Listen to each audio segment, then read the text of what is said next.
So thank you, Jack, for that excessively kind introduction. I'm not sure I could live up to that. The and I'm delighted to be here, and I'm delighted by the audiences at Michigan, but also as I gather, there's an audience around the world. So welcome wherever you are, and I know some of you around the world, so it might be late at night or early in the morning. So I'm particularly grateful for those that got up early or staying up late. So let's move on to the slides.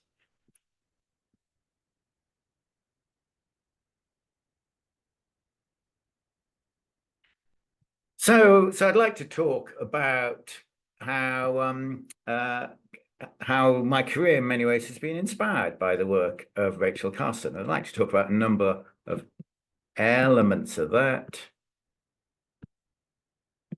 So obviously she's famous for producing a series of books, one of which is The Sea Around Us, which is just a wonderful description of the natural history of the sea. And although I'm a terrestrial ecologist, just to say that I love the sea as well. So I produced a YouTube channel, which I'll talk about later.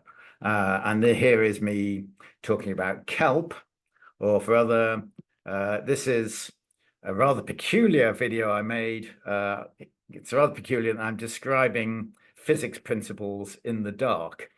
But behind there is Trinity College in Cambridge, which is where Isaac Newton came up with the concept of gravity and came up with an understanding of how gravity affects tides. So I decided to give this talk, this little video on how the tides operate by standing in the dark in front of Trinity College in a full moon. Or freshwater systems too. So again, the sort of aquatic element.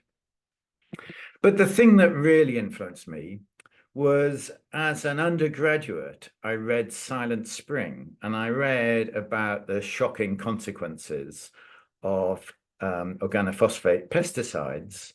And this is really one of our global conservation success stories.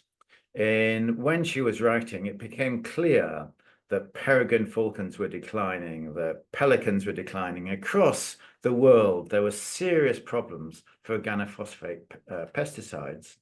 But thanks to this work and the other work that inspired, that problem has largely been dealt with. So it is science into practice. And that is largely what I'm going to talk about here. I'm going to talk about how that operates and how that doesn't operate. So what I'd like to do is talk about how we can convert science into policy and practice. And I'm rather curiously going to start off with this plane called the Flying Fortress. And the Flying Fortress is famous for science and policy for two reasons.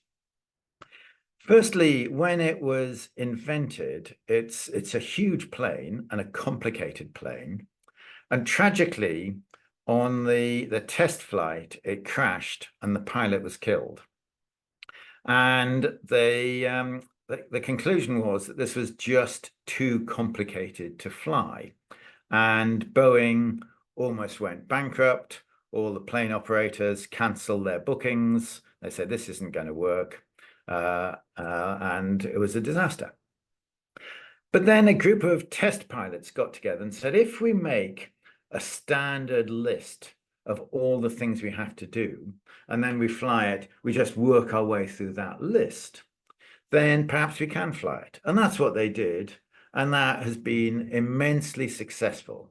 So ever since then, checklists are a key part of aviation. Before you take off, you fill in a checklist. If there's a problem, you fill in a checklist. And the second problem is illustrated here, is that when the flying fortresses were coming to land, although the plane was fine, although the pilot was flying, although everything seemed to be all right, they kept crash landing. So it's not catastrophic, but it causes a lot of damage. And you can see here that here's a crash landed plane. So they brought in a psychologist called Alphonse Chapanis to solve this problem. And he worked out that there were two switches on the plane. There's one for moving the flaps up and down, and there's one for moving the wheels up and down. And they were looked very similar, so that tired pilots at the end of their flight were just coming in, just meant to put the wheels down, actually pull the flaps down, and that crashed the plane. And he worked that out.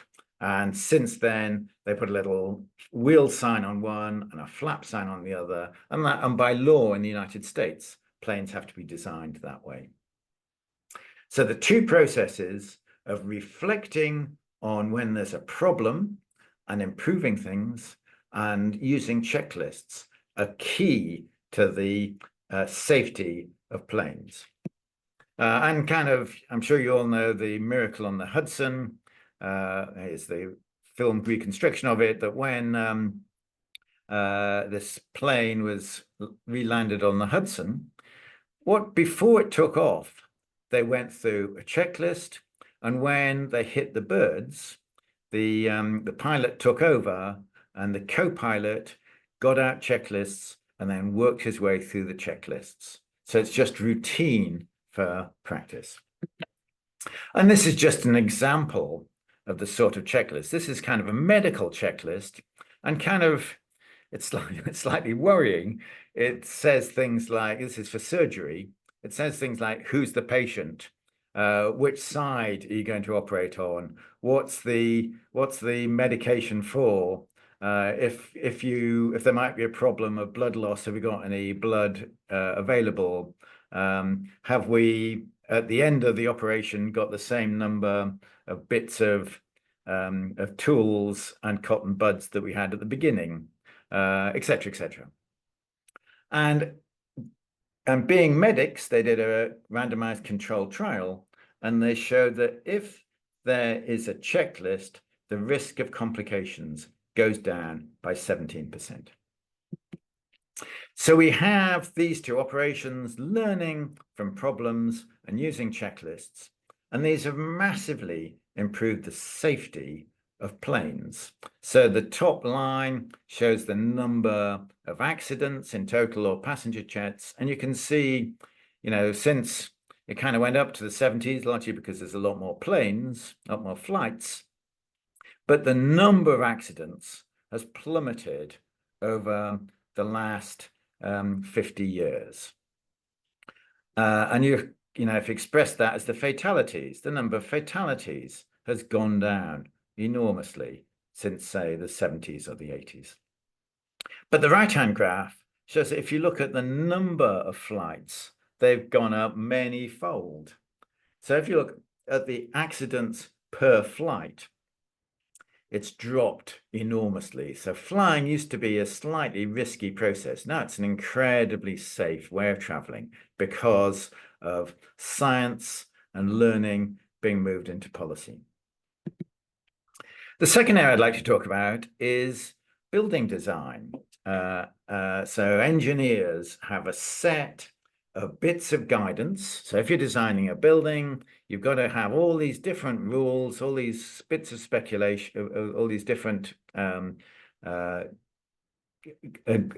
details of construction, and they depend on building regulations, and the building regulations are built upon the science. So those of you an architect have no idea of the science, you just have to follow these rather irritating regulations. It means that building regulations are that building embeds the latest evidence. And if you look at safety records, buildings have got enormously safer, bridges have got safer, all these sorts of things. And then the final example is medicine. This is probably the best known. So there was James Lind, who 1747 was the surgeon on the HMS Salisbury. And he decided to carry out the world's first randomized replicated controlled experiment. So here's an oil painting of him doing that.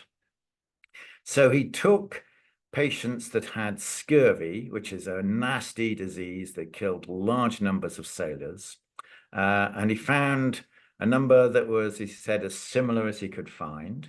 And they divided them up into 6 groups and then in pairs, and then gave each pair a different treatment. So some of them got a quart of cider. Some of them got vinegar in gruel. It sounds pretty horrible. Some of them got elixir of vitriol, which is sulfuric acid, half pint of seawater, oranges and lemons, or this horrible sounding construction. I think I'd rather have scurvy than have to eat that. So each of them was given one of these in addition to their normal food and drink. And then he looked to see what happened. And everyone got worse. And those that were given oranges and lemons got so much better that they were able to help with the experiment and give the other sailors their sulfuric acid. And then, having invented randomized replicated controlled experiments, he then went on to invent the systematic review. And he wrote this, a treatise on scurvy in 3 parts containing an inquiry into the nature, causes and cures of that disease, together with a critical and chronological view as what has been published on the subject. Snappy little title. But for this, he found all the bits of information where people had tried things out. And he said, I'm not interested in your thoughts. I'm not interested in your speculation. I just want to learn from what you have done. And he pulled all of that together and showed that showed some main conclusions, which clearly would be effective for treating scurvy. And that was very effective. So, summary of dates. Oranges and lemons were first used in 1593. And James, I didn't talk about this, but James Lancaster did a simple experiment comparing different boats, showing that those given oranges and lemons didn't get scurvy. James Lind, 1747, did the experiment I just talked about. A few years later, he published his review. And then the British Navy leapt into action. So a mere sort of 50 years later, they started taking citric fruits. And then the Merchant Navy, seeing this, also leapt into action. Another 70 years later, they did the same. And over that time, when they were deciding what to do, the British Navy was a major employer, and it's estimated that about 1 million sailors were lost due to scurvy. And I think there are 3 important lessons here. Firstly, that doing experiments really tells you what works. The second is that pulling together all the information is a very effective way of learning. And thirdly, that this seems a common phenomenon, there can be this big gap between finding out the solution and getting it pushed into practice. So there's this reluctance to use evidence. And certainly we see that in conservation now. We see that in many areas of policy making. We kind of know what to do, but people curiously just don't do it. So, so what does medicine do? Medicine does 2 things, really. They teach their doctors and nurses how to assess experimental studies and systematic reviews. So they're taught, this is how you interpret those and convert them into practice. But most importantly, they create guidance, and this guidance tells you what to do for different conditions. So here for COVID-19, there's it depends on, whether or not it's early COVID or whether or not there's serious problems on the right, if there's high levels of problems and you're ventilating, and then what's the best treatment for each of those conditions, what seems to really work, and what is there some evidence for, and what's the best thing to do for kids and so on. So that creating the guidance has been key to improving practice. And all the evidence suggests that medicine has been hugely effective in reducing mortality rate for many diseases. So, so what do we do in conservation? It seems that very often there are problems where, such as mangrove restoration, there are many large mangrove projects that just don't work. And in this study, this is a book I'll give you details of later. We looked at various examples to show that there's variation in how evidence is used in conservation. So the first one talks about evidence-based medicine. And when they did an experiment of standard practice of people, good, honest people who care, who using their knowledge and the knowledge they've acquired and the papers they've come across, just doing standard practice. That's kind of how conservation and most policy works. But then they had another ward where they did evidence-based practice, where in addition, they would routinely look up to see what the best measures seem to be. And applying evidence-based practice resulted in 19% fewer people dying. So clear evidence that using medicine, it saves more people's lives. And it seems very likely that's true in conservation as well. And then these other studies show various studies in which there's often various variation as to how effective measures are, or sometimes there's studies showing, like the one on measures for protecting raptors, birds of prey, showed that many of the measures being carried out just don't really work. So you could have the same outcomes by saving 22% less money. There's lots of studies that there's variation, that many measures don't work. So it's very likely we could be much more effective if we used evidence routinely.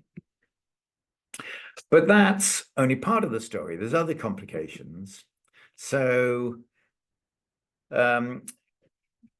we did one study showing that practitioners who are responsible for protecting birds of prey, protecting birds from being eaten by predators, had only heard of about 60% of the possible options. And my experience, this is normally the case. People have only heard of a fraction of the possible options. It's like wearing blinkers. And for us, we want to start off by saying, well, what are all the possible things you could do? And then think about that, rather than just starting off by saying, I'm going to do this. Secondly, when people make judgments, are you going to do this or that? Then there's a big literature showing that those judgments are usually made in the wrong way. So, for example, asking an expert what to do, or asking a group of experts in a room what to do, are two of the worst ways of making decisions. Thirdly, there's a number of processes for decision making that can be used, and that's almost never carried out. Almost always people just talk about something and say, oh, I think I'm going to do this. Costs are normally presented in a way that means you can't compare them. Someone might say, oh, this project cost me this amount of money. And that isn't what you want to know, because that doesn't tell you how much it would cost me. So you really want to know, what's the effort? What are the consumables?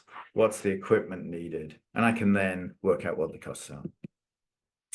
There's often other sources of information, including local and indigenous knowledge, and they tend to be used rather haphazardly.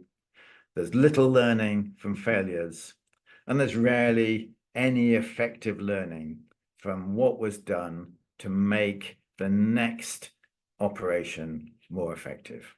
So what I'm saying is there's a range of failures in how we convert and how we make decisions. And this is serious. So just one example, we talk about the creation of guidance. In conservation, there's guidance. Here is guidance for growing mistletoe, which we, I don't know globally, but we grow mistletoe and put it up in around Christmas. And here's a set of recommendations for how you plant guidance. In every case, this contradicts the scientific evidence. So our experience is that when guidance in conservation is created, very often it's people thinking, oh, I think this is a good idea, rather than really looking at the evidence and converting that. And we've looked at, with Harriet Downey, we've looked at 200 pieces of UK guidance. And it very rarely explains where the information comes from, what the knowledge comes from. And that's a serious problem. So what we do is we collate the evidence, and we do this at scale. So we read 1.6 million journal titles in 17 languages, and we collate this together in this website called Conservation Evidence. So you can look up a particular action, and it shows you how effective it is, how many studies there are. And we also create guidance. So this is the guidance we launched actually 2 days ago on the means of restoring salt marshes and tidal flats. So this is very much taking the evidence, looking at the evidence, evaluating it, making recommendations, and doing that with an advisory board to check we're doing it well, and then working with practitioners to find practical ways of working and case studies, and then putting that together. So it's very much based on the evidence, but it's got the practitioner experience embedded in there already. So just, so here's a range of some of the things we've been doing, including how dealing with a serious invasive plant called Spartina. And we need a lot more guidance. We need a lot more evidence-based guidance, not guidance based on just thoughts. And this just shows some of the sorts of way in which you can recreate landscapes, coastal landscapes. Now, there's increasing interest in becoming rigorous in how we think about what the evidence shows. And this is something we've been thinking very hard about. So we think about a box. So imagine a box. The whole idea is the Greek gods were sort of weighing up evidence to see whether or not someone is guilty, say. And we view evidence as a box, and it's got 3 elements. So along the bottom is how reliable is the information? So if it's an experiment, is it a randomized replicated controlled experiment, or is it a poorly designed experiment? If it's an observation, are there photos or videos, or is it just someone saying, oh, someone said somebody saw it?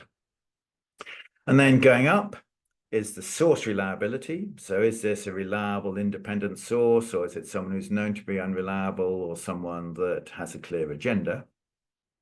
And then the relevance. How relevant is that study to what I'm interested in? Is it somewhere nearby? Is it on a similar species, etc.? So you can weigh bits of evidence. And with Alec Christie, we've been trying to assess the quality of different experimental designs.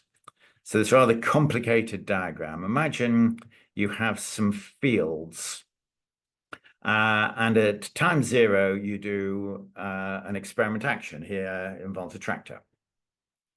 And you study them for 3 years before, and you study them for 3 years afterwards. And then at the top, you can see that we've carried out experiments before for 3 years and done it afterwards. And we can do before and after, or we can have in the middle, you can have controlled and impact, or you can have before and after control and impact. And you can have, if you randomize those, you can have randomized controlled experiments or randomized before and after experiments. So there's a range of different experimental designs you can have. And this shows the accuracy of those by means of collating a wide range of different experiments in which we've got all the information, and then looking to see how likely are these different designs to give you the right answer, the correct answer. And so supposing let's look at the right-hand column. Supposing we're happy if we get an answer that goes in the right direction. So this thing is beneficial, and it shows it's beneficial, and it's accurate to within 50% of the impact. So if you do an after experiment, then you get that level of accuracy on 16% of the occasions. If you want a 10% accuracy, you only get it on sort of 4% of the occasions. So it's a bit better than tossing a coin, but it's not that much better. If you go up for the green, that's a controlled impact, or the brown, the before after, you can see that's a lot better. It's sort of 30, 35%. And then if you have a randomized control trial or before after controlled intervention, you see that's enormously better. And on the bottom, we have the number of replicates. And you can see an after design is pretty terrible.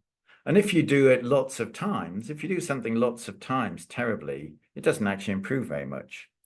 But if you do a randomized controlled trial or you do a before and after controlled intervention experiment, then if you do more of those, then that gets better and it gives you a more accurate result. So we can then start to quantify the accuracy of different studies. And particularly what this shows is that the commonest experimental design in social science and conservation is the after design. And yet the after design, where you just do something, you set up a marine protected area and see what the changes are. The after design is terrible and is unlikely to give you the right answer. So really think if you're going to set something up, do a more rigorous experimental design because you're much more likely to get the right answer. And we're interested, how do you put together different bits of information? So we use what we call ziggurat plots. Ziggurats, I'm sure you know, are the Mesopotamian stepped buildings. And so they look rather like ziggurats. So here we've said, let's plot them. So along the bottom is the weight of a particular study. So if it's very good in all three axes, so it's a rigorous experiment, and there isn't bias, and it's very relevant, then it has the maximum score. And if it's very weak, it has a small score. And you can then pile those studies on top of each other to show this ziggurat. That shows the strength of the evidence. It shows the number of studies and the quality of those studies, I think in quite a useful way. And here this is plotted against the effect size. So it's a big positive effect, small positive, or negative effect. And this means you can put very different studies together and express them in a different way. So you can put quantitative and qualitative studies together. And we think this is a useful way of doing things. So, so a big funder ended their many billion pounds of funding and then wanted us to assess. So does organizational funding invest in organizational development was one of the questions. We could look at the studies, we could look at other studies and show that seems to be the case. So how do we make decisions? So one of the things we do is we say there are 6 main ways in which decisions can be made. And for each of those, and I'll only describe one of those, we work out how you can embed the evidence into the decision-making process. So this is a mind map. I suspect many of you come across mind maps. And let us imagine we want to protect this wading bird, the shorebird called the snipe. And if you look around that, we want to improve the food quality, we want to improve the nest sites, we want to reduce the trampling by cattle, we want to reduce the predation. And then let's look at the food sites again. They feed on aquatic invertebrates, and if you create pools, that seems to be a good thing to do. They also probe the ground for feed on soil invertebrates, but that if the site is flooded, that kills the soil invertebrates. But for it to be penetrable is key to this. And to do that, one good thing you can do is you can keep the soil damp and you can create rills. These are shallow, narrow ditches that go over the meadows and create the site wet. And then for each of these, we've given it the evidence, the numbers then lead to the evidence, which is given elsewhere. And the pluses say whether or not it's beneficial or detrimental. And the number of books shows the quality of the evidence. So you can see here, this is a mind map with the evidence put on top of it. And our experience is that how most decisions are made is actually a sort of mind map. People discuss all of these issues and then say, well, I think we should do this. We think you should put the evidence onto the mind map. And you can then, it's a very good way of outlining a subject. And what we've done is we've done this for each of the main decision-making processes. We've shown how you can take the evidence and put it on those decision-making processes. And all of these are described in this book. I'll give you a QR code later. It's open access. And then I'd just briefly like to discuss some of the work we're doing now. We're interested in artificial intelligence, particularly with Sadiq Jaffer, in the foreground there, and Sam Reynolds behind, Anil Madhavapeni, who's the professor of planetary computing here at Cambridge. And one of the things we want to do is extract the literature. So we've taken a few million paper titles, we've used language models, and we've then clustered the conservation evidence topics. And we've then gone back to the existing data we have, where we've identified the papers we've accepted and those that we rejected, and we train those with a small language model to provide a sort of hierarchy of different studies. And then we've gone back to we've looked at the paper abstracts and retrieved the top 2.5 million paper abstracts and assessed those. And then we've taken those and then we've extracted the PDFs and the data from that to mark out where the evidence is within the paper. So just to show two of the sort of outputs for this is what I call the galaxy model. Each of these papers, each of these planets, if you like, is a research paper. So you can click it and it'll tell you what the papers are. But these are clustered around topics, and the green ones are where the clusters are linked to conservation evidence summaries. But you can fly through that and you can click and it'll say this is forests, and you drive further and it'll say this is tropical forests, and you dive further and it'll say this is deforestation, and it'll break it down further and further and further. So it's a very clever way of showing the literature. And the other thing we've been doing is then getting it to identify the papers that are suitable for inclusion in conservation evidence. So for that, it has to be a test of an action. So we've used, these models are amazing, lots of, a tenth of a billion parameters, and then 3 to 70 billion parameters to identify which papers seem to be suitable. So this is how it works. It says, we think this paper is suitable. And then at the bottom, we put these into categories. So this is about birds. It says it's about bird conservation. And if you look at this, it does seem to be about a test of an action, so that's good. And impressively, if you read this, this is about removing hedgehogs or excluding hedgehogs to protect nesting shorebirds. But if you read it, it's all about hedgehogs. It's all about mammals. I think it mentions rabbits and things too. And yeah, it does mention rabbits. And yet it identifies it as being about birds. And that's impressive. But you see that little quizzical face at the bottom, you can then decide whether or not to accept or reject that, or whether or not you want to put it in a different category. But if you're not sure, you can click that quizzical face, and it will then give you its justification for why it thinks it should be included. So first of all, it says the first paragraph says, this is why it seems to be about conservation. The second one, this seems to be why it's a test of an action, making it clear. And third one, it says this is why it's about birds, because it's about wading birds, or what I think you call shorebirds in North America. So it gives you the explanation for why it thinks it should be included. I think that is incredibly clever.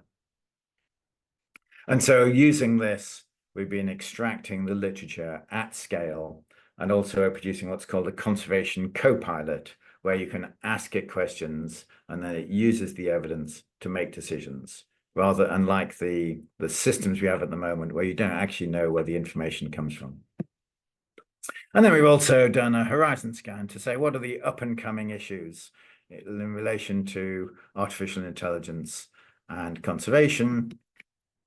And just to say, there are lots and lots of great things, but just to make it clear that there are problems, that AI does what we call hallucinations. It just invents things, and that's a serious problem.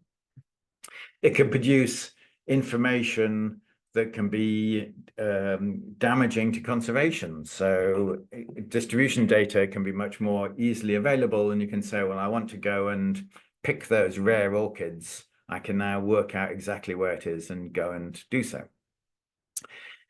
AI can change society in all sorts of ways. It can change employment or working practices. It's likely to have very wide impacts, including for conservation. The ability to run models is, so we use the largest AI computer in the UK for our work. Only a small number of well-researched groups can probably be running many of these models, and they use a considerable amount of power for energy and have cooling problems. So that's a big issue. And also they can be linked to certain ways of thinking, which is an issue. There's a risk of domination by fake material. So what happens if people just invent stuff at scale and it becomes easy to do with AI? You can just dominate, you can swamp Google by just producing large numbers of fictitious material.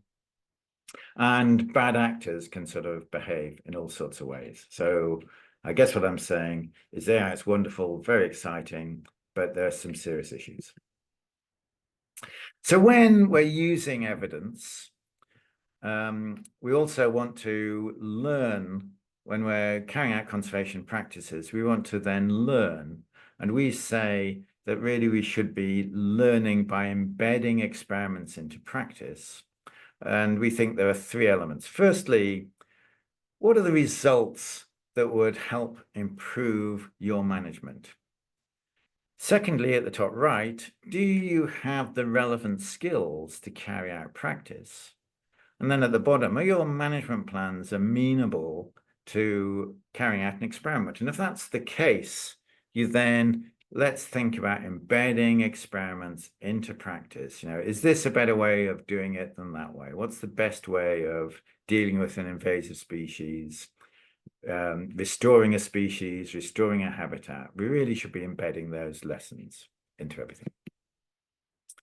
And the real challenge, I think, is a cultural one.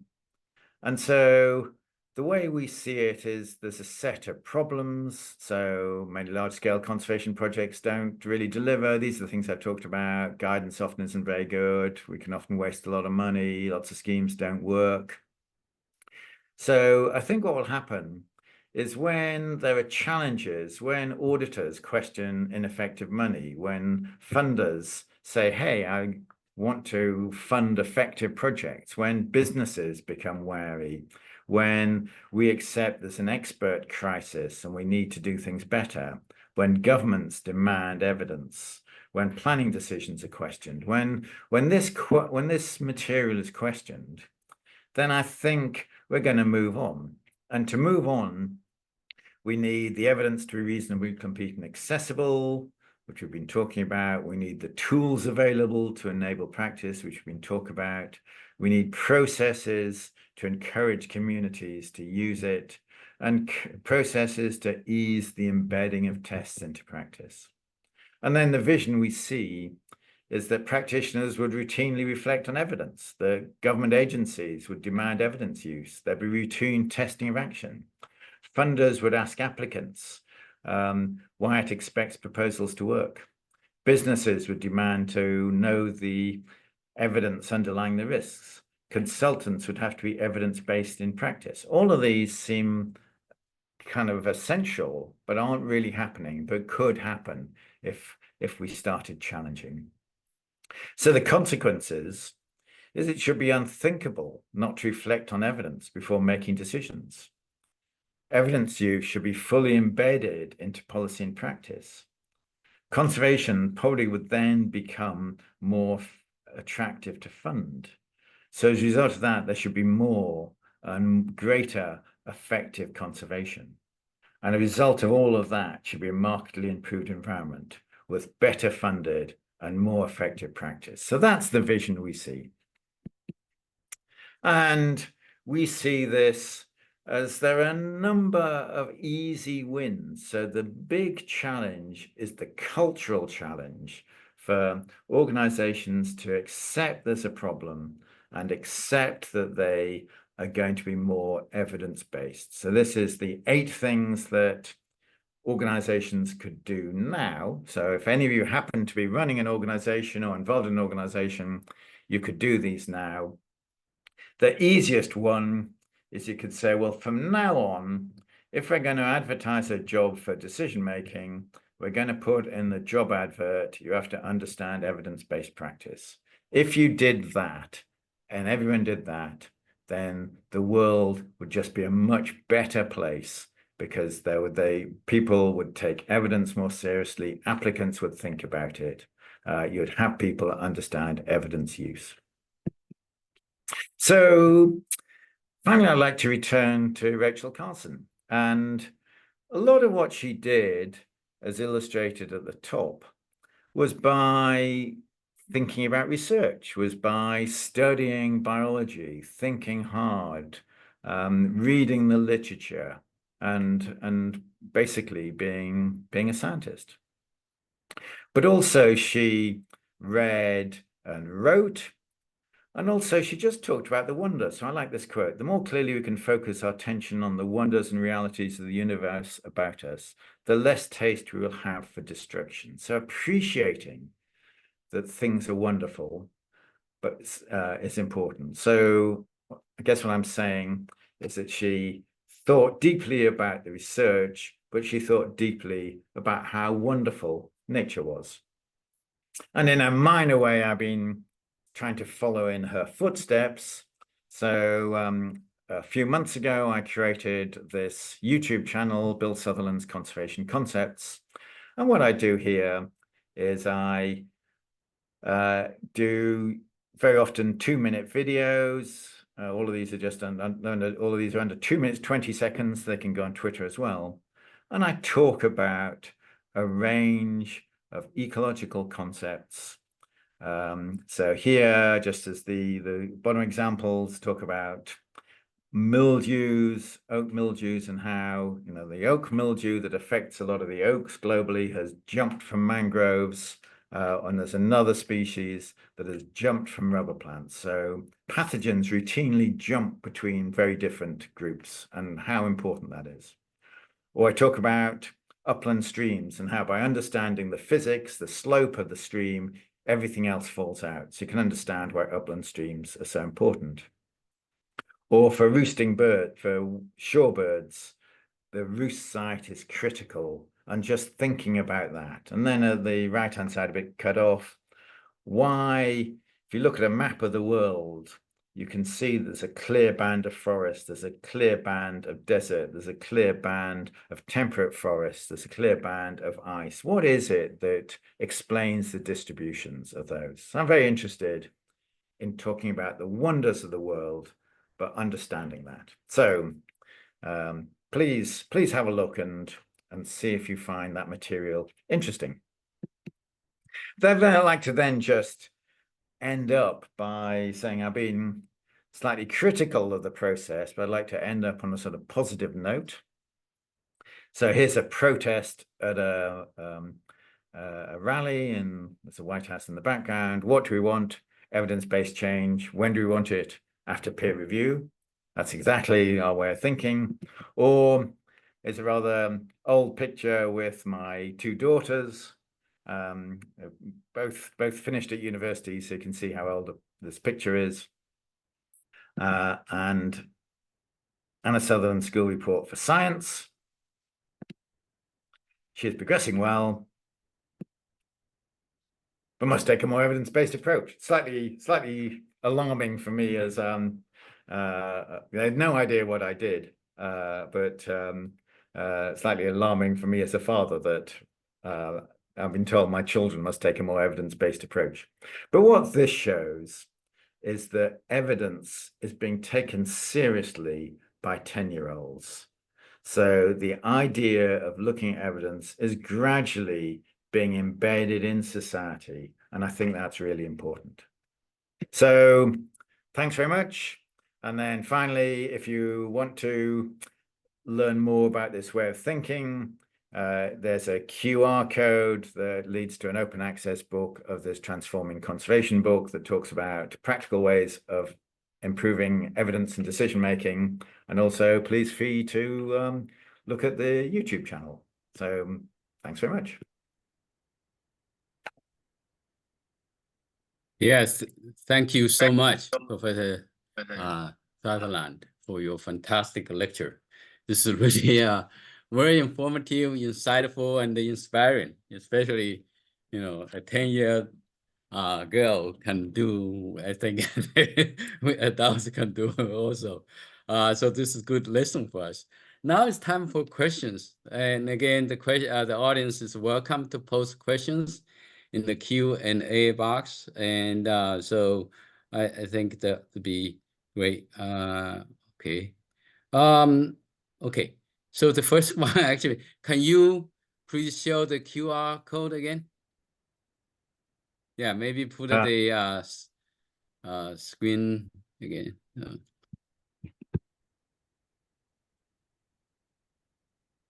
Great. Yeah. So while people look at the QR code, so you have an incredible career doing evidence based conservation. And what are the most challenging ones? What the most successful one can you share? Like the most challenging experience you had when you do the evidence-based conservation, or most successful experience you had? I think, sorry, I'm failing to send that. I'm sure we can send the QR code around later, or send the link around. Oh, yeah, some people ask about again. Maybe you final go. Put the QR code Jack, there, right? There you are. Yeah. Have you got it? No. No yet.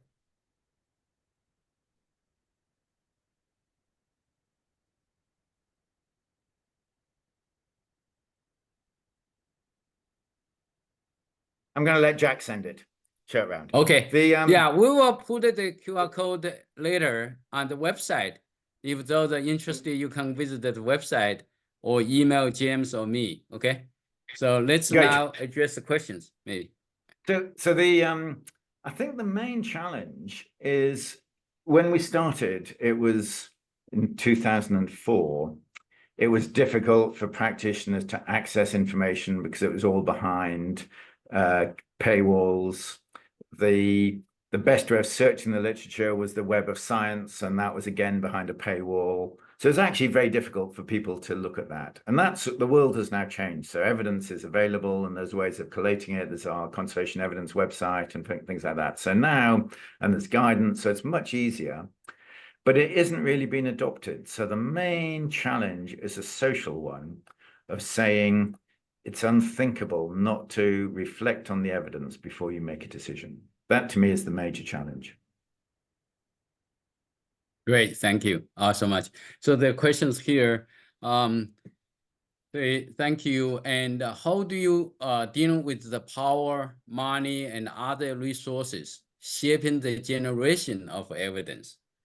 The second part of the question is how to deal with the emerging problems that do not have much conservation practices or evidence in the past. Sure. So for the second one, I think that's really important. And so we're interested in a process called horizon scanning, identifying what are the issues that are coming up in the future. And we run an exercise every year published in Trends in Ecology and Evolution, where we try to say, what are the issues coming up? And we seem to be quite good at that. So the first one we did in 2007, we checked with practitioners, and they hadn't, leaders of various organizations, and they hadn't really heard of these issues. And there were things like artificial meat, artificial life, microplastics, issues that have gone way up the agenda now, and they hadn't heard of at the time. So it's a really important process. And I think what you need to do is think about what decisions you can make and what evidence you need. And then sometimes you have to make decisions in the absence of evidence.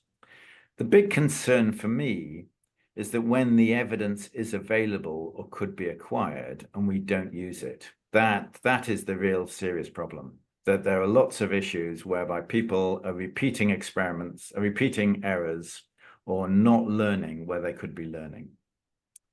And the first question, I think, was it about how money corrupts, or have I got that right? Yeah, so how to deal with the power, money, and other resources that shape the generation of evidence.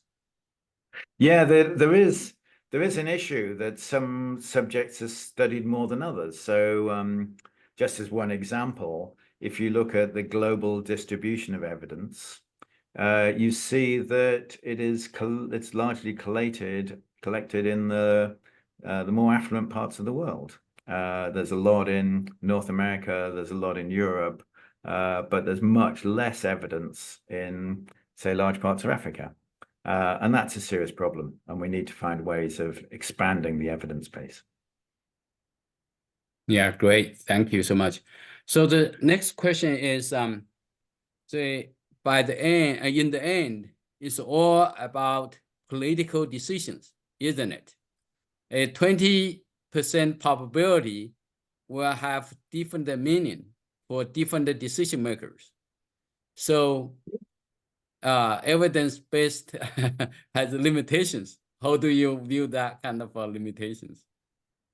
So I think that's sort of, surprisingly, that's almost fine. So we view the decision as looking at the evidence, as a sort of a Venn diagram. You look at the evidence, think about what your values are, and think about your local experience. And those three put together determine the decision you make.